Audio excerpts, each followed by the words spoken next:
كتير بنشوف فيديوز على يوتيوب وكتير بنبقى مهتمين قوي بحاجات ليها علاقه بالميديا ونقول واو هي الحاجات دي اتعملت ازاي، ودايما بيكون الشخص اللي موجود او اللي انت شايفه قدام الكاميرا هو ده المين كاركتر، بس انت بتبقاش عارف ان في ناس كتير ورا ده وناس كتير قوي بتعمل شغل كبير قوي ومجهود كبير قوي. فانا النهارده مشرفني منورني محمد طارق. ايه الاخبار؟ الحمد لله. ايه الاخبار؟ اول حاجه عايزك تعرفني بنفسك.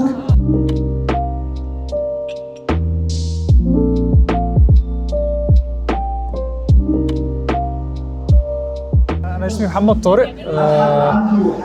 بشتغل حاجات كتير يعني كريتيف كوبي رايتر، ودلوقتي بقيت فريلانس دايركتور اونلاين شوز وكده. حاليا بشتغل مخرج في الدحيح. حلو قوي. وكنت عندي الشو بتاع الموفي ريفيوز بتاعي اسمه طارق ريفيوز، بس بقالي فتره موقفه. عارف ان انا موقفه. حب ان هو يرجع والله يعني. هوبفلي قريب يعني ان شاء الله. وبس، واصلا كنت كريتيف كوبي رايتر يعني. حلو قوي. طب انت هاو ديد يو ستارت؟ ازاي دخلت المجال ده؟ دخلت في ان انا دخلت ككريتيف كوبي رايتر عادي. ابتديت من الاول ان انا بكتب اعلانات. حلو. بدات بقى ازاي تدخل ده؟ يعني عملت ايه عشان تدخل؟ دخلت في شركه عادي، شركه اسمها اكسير. رحت هناك قعدت مع الناس وكنت داخل بمنتاليتي كده يعني. انا ما عنديش اكسبكتيشنز، بس انا عايز اشوف ايه اللي هيحصل. حتى لو هقعد في ميتنج روم بشوف الناس بيتكلموا في ايه، بس انا عايز اشوف يعني توز ان انترنشيب ولا كانت لا يعني كانت اكشلي هو في حد كان شاف حاجات انا عملتها قبل كده، حاجات كنت هاوي يعني بصور حاجات وكده. في حد اعرفه جوه فقال لي طب ما تيجي تقعد مع الناس، فالناس طلعوا شافوا الحاجات اوريدي، فكانت ايه ده طب ايه بتاع. فقعدت كانترنشيب، قعدت اي شركه لما تروح فيها بتقعد انترنشيب. حلو قوي. بس الدنيا جابت بعضها بقى، ومن هناك اتعرفت على حد كان شغال في الدحيح فقال لي ما تيجي تكتب السكتشات بتاعه الدحيح، فكنت بكتب السكتشات بس وهكذا. الدنيا بقى جابت بعضها. حلو قوي. حاسس ده كان بسبب كوميونتي اللي انت كنت فيه؟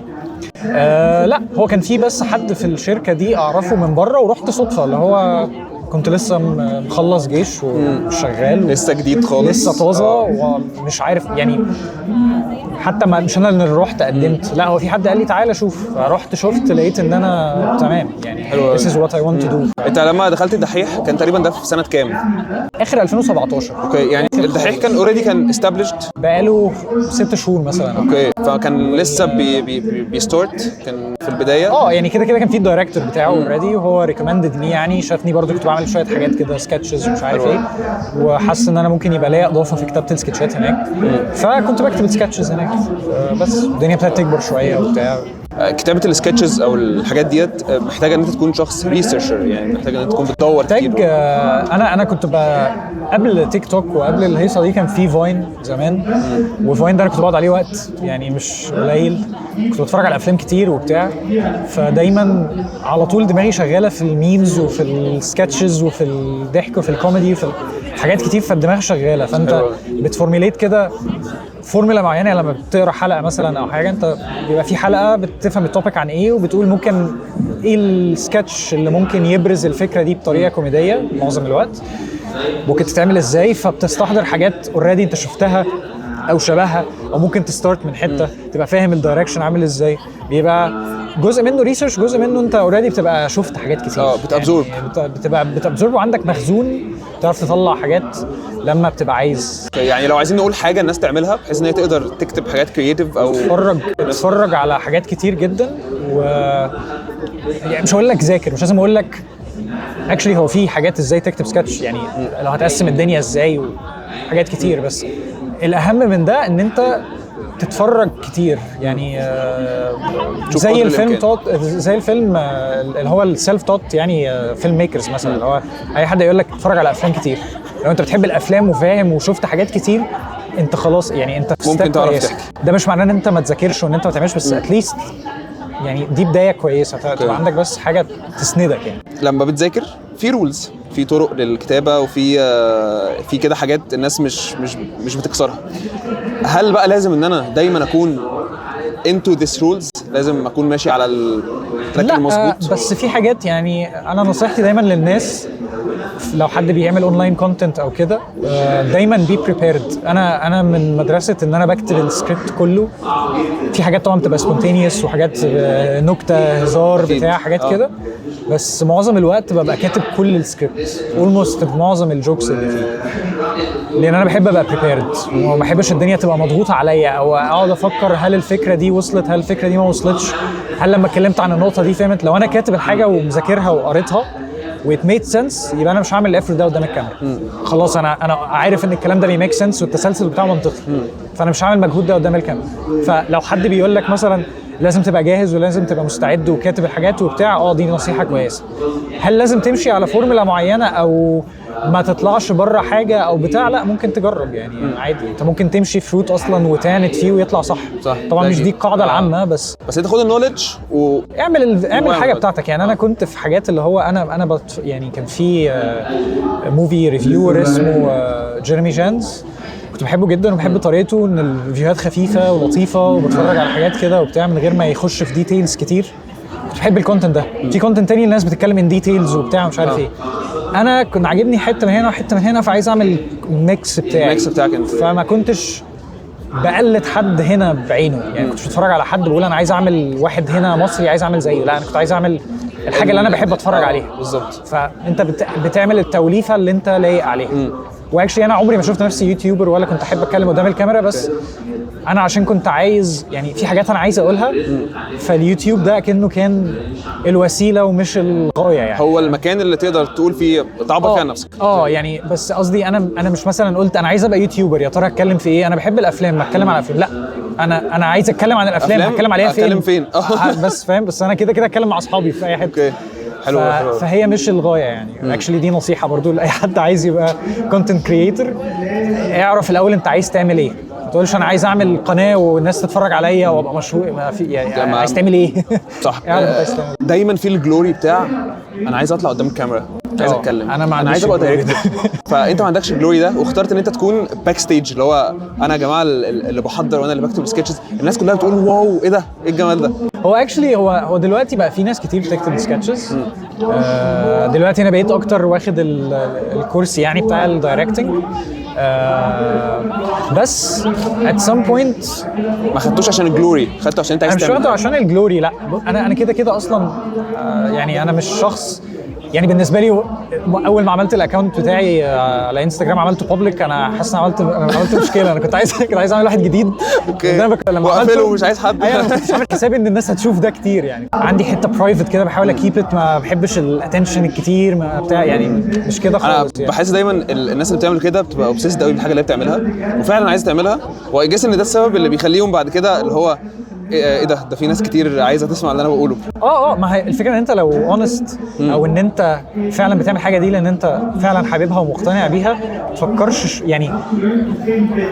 دي خطوه كويسه ان اوريدي لو انت الكلام بيميك سنس ليك وبيميك سنس للناس اللي حواليك وبتتكلم بطريقه اونست مش مفتعل ولا بتعمل حاجه ولا بتأفور ولا الكلام ده، السنسيريتي دي او الحته الاونست دي الناس هتعرف تتفاعل معاك كويس. هيبان ان انت مش فيك، هيبان ان انت مش بتمثل، مش هيبان انت بتعملها بجد عشان عايز تعمل. مش حد كاتب لك حلقه عن السينما وانت بتتكلم فيها وانت مش فاهم حاجه. يعني انت لو اتفرجت على التلفزيون هتعرف مين فعلا بيحب الكوره مثلا ومين بيعملها حد خريج اعلام بس بيعمل برنامج رياضي يعني. اتس جوب.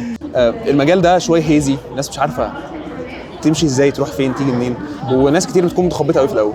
فلو هنقول انا لسه حد بيبدا مش عارف اي حاجه ونفسي اكون كرييتيف، نفسي اعمل حاجه ايه ده، انا حاسس ان انا بعرف افكر بس نفسي اعمل حاجه حلوه، نفسي انفولف جوه شركه وجوه ايجنسي واشوف الناس دي بتشتغل ازاي وبتعمل ايه، ازاي اقدر اعمل حاجه زي كده. بص انت اوريدي انت عندك اكيد عندك بورتفوليو.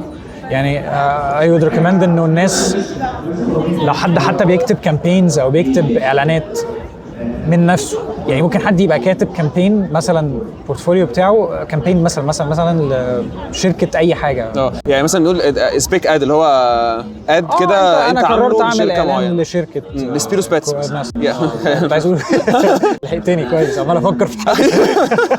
فبتكتب حاجه اللي هو ده كأنه كده موك اب، يعني اللي هو ده اعلان انا كتبته. طبعا ما جاليش حدش قال لي اكتب اعلان، بس انا بكتب حاجات دي الطريقه اللي انا بكتب فيها، اقروها وشوفوا الدنيا عامله ازاي.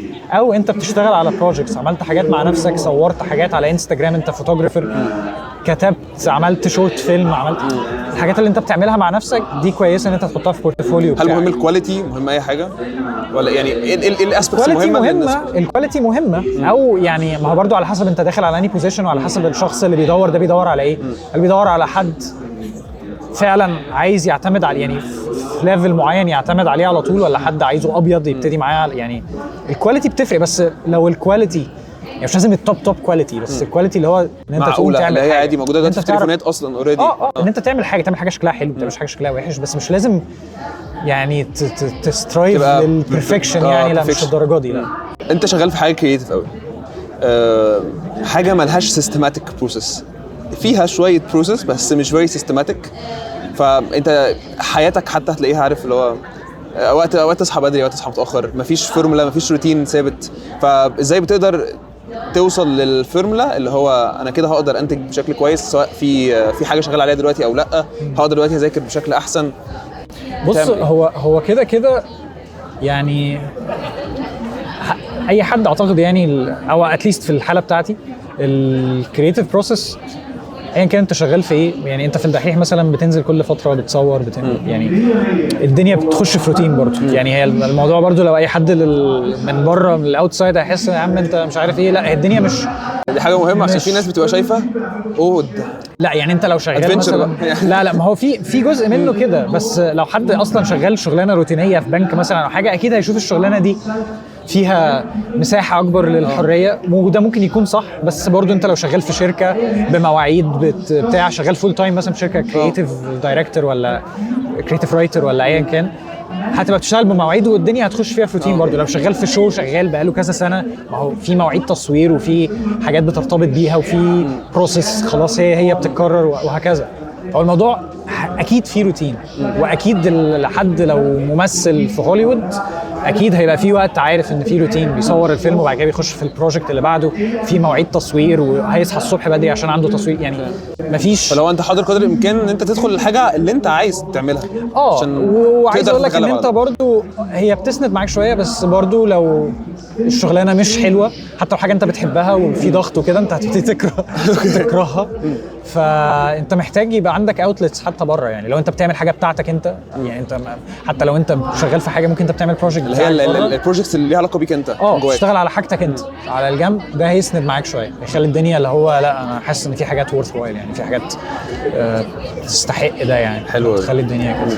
بس طيب لو في كوت انت ماشي بيها شايف ان هي بتعبر عنك او بتعبر عن الناس الكرييتيف بشكل عام، ممكن تبقى ايه؟ كان في كود بتاعت هنري فورد اللي هي بتاعت if I asked people what they wanted they would have said they want faster horses. فورد اللي هو بتاع العربيات، بس هو قرر ان هو يعمل عربيه.